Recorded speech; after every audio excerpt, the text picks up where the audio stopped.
I first became interested in cooking as a young boy, and really as watching my grandparents in the kitchen, grandmother specifically.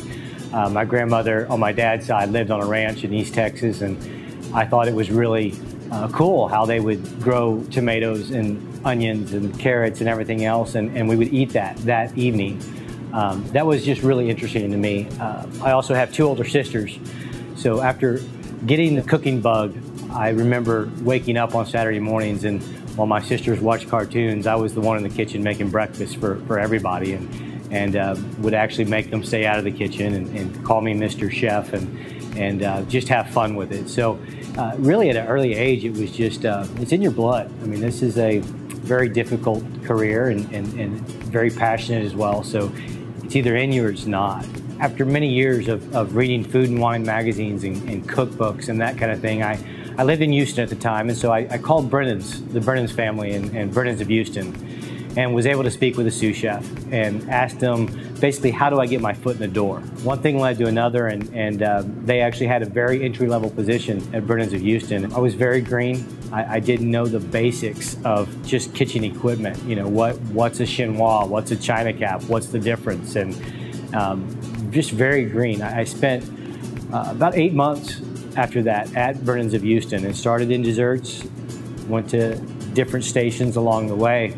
They were opening Commander's Palace in Las Vegas and asked me if I'd be willing to relocate out there to help them kind of give a Brennan's of Houston viewpoint to Commander's Palace, and I jumped at the opportunity. After being in Vegas for about 8 months as well, it was a whole new ball game. It was high-end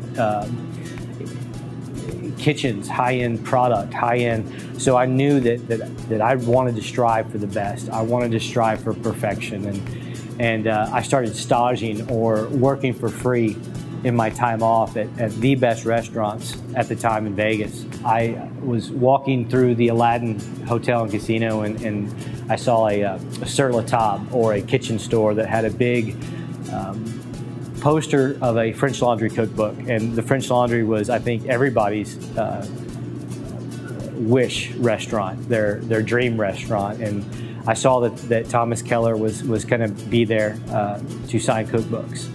I went by a motto at that time, and still do, that you miss 100% of the shots you don't take. So I decided to get my resume together, write a 2-page handwritten mission statement so I could be the first in line to get my book signed and hand that to Thomas Keller. And I think maybe 7 days later, a week later, I got home from work, and I had 2 messages on my recorder at home, and one was from a 5-star chef in Las Vegas who had finally had a position come available.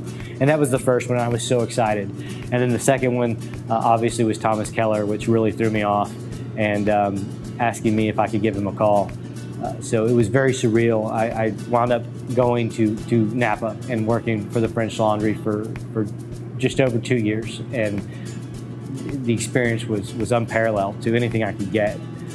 After working at the French Laundry, I made my way back to Texas. I was a Texas boy and missed so much about the state. So landed a job at a 4-star restaurant in San Antonio called Le Rev, and was there for a short time. Moved back to Houston, was at the Houstonian Hotel, and then several other places in Houston before I located to Lake Charles.